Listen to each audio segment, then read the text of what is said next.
आज हम बात करने वाले हैं उस नारे की जिसने पूरे देश की आत्मा को झकझोर दिया। मोदी शाह तेरी कब्र खुदेगी। ये नारा किसी आतंकवादी संगठन ने नहीं लगाया, ये नारा किसी विदेशी दुश्मन ने नहीं लगाया, बल्कि ये नारा भारत की सबसे प्रतिष्ठित यूनिवर्सिटी जेएनयू में भारत के प्रधानमंत्री मोदी और गृह मंत्री अमित शाह के खिलाफ लगाया गया। लेकिन अब ये सवाल है कि ये नारा लगा क्यों?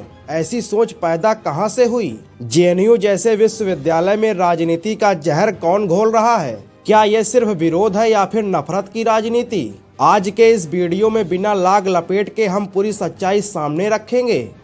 मोदी शाह तेरी कब्र खुदेगी ये कोई राजनीतिक आलोचना नहीं है, ये सीधे सीधे मानसिक हिंसा है। ये नारा किसी व्यक्ति को राजनीतिक रूप से हराने की बात नहीं करता, बल्कि मिटा देने की भाषा बोलता है। लोकतंत्र में आप सरकार की नीतियों का विरोध करें, किसी व्यक्ति की नहीं। लेकिन जेएनयू कब्र खोदने में लगा है। जेएनयू को कभी विचारों की प्रयोगशाला कहा जाता था, लेकिन धीरे धीरे यह एक वैचारिक एकाधिकार का अड्डा बन गया है, जहां एक ही विचारधारा सही है, बाकी सब फांसीवाद। भारत की सेना पर सवाल उठते हैं और देशभक्ति पर शक होता है, जहां आतंकवाद पर सहानुभूति मिलती है और राष्ट्रवाद पर हमला किया जाता है। वामपंथी राजनीति ने जेएनयू में पढ़ाई को कम और प्रोपोगेंडा को ज्यादा महत्व दिया है। आखिर सवाल ये है कि वामपंथियों को मोदी और शाह से इतनी नफरत क्यों है? 2014 के बाद वामपंथी और कांग्रेस समर्थित इकोसिस्टम सत्ता से बाहर हो गया। जो लोग खुद को सत्ता का नैतिक ठेकेदार मानते थे,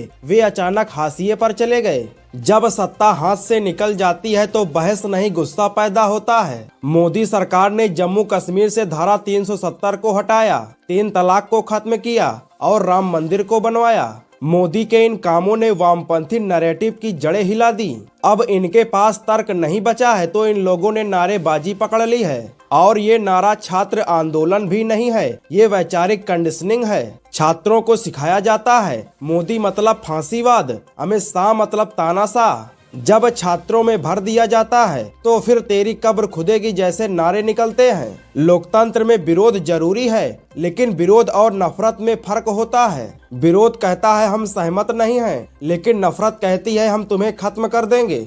वामपंथ कहता है कि हम अभिव्यक्ति की आजादी चाहते हैं, लेकिन जब कोई राष्ट्रवाद की बात करता है तो उसे ट्रोल किया जाता है। वामपंथ ये भी कहता है कि हम हिंसा के खिलाफ हैं, लेकिन जब प्रधानमंत्री के लिए कब्र जैसे शब्दों का इस्तेमाल होता है तो चुप्पी साध लेता है। ऐसे नारों से युवाओं में जहर भरता है, समाज में ध्रुवीकरण होता है और लोकतंत्र कमजोर होता है। अगर छात्र सच में बदलाव चाहते हैं तो वो सवाल पूछें, तर्क दें और बहस करें। लेकिन कब्र खोदने की भाषा आपको क्रांतिकारी नहीं बनाती, वो आपको सिर्फ कट्टर बनाती है। मोदी और अमित शाह को इस नारे से कोई फर्क नहीं पड़ता है। उन्हें पता है कि चुनाव नारों से नहीं बल्कि जन समर्थन से जीता जाता है। भारत नारे से नहीं चलेगा बल्कि विचार से चलेगा, और जो विचार हार जाता है वो गाली, धमकी और कब्र जैसे नारे का सहारा लेता है।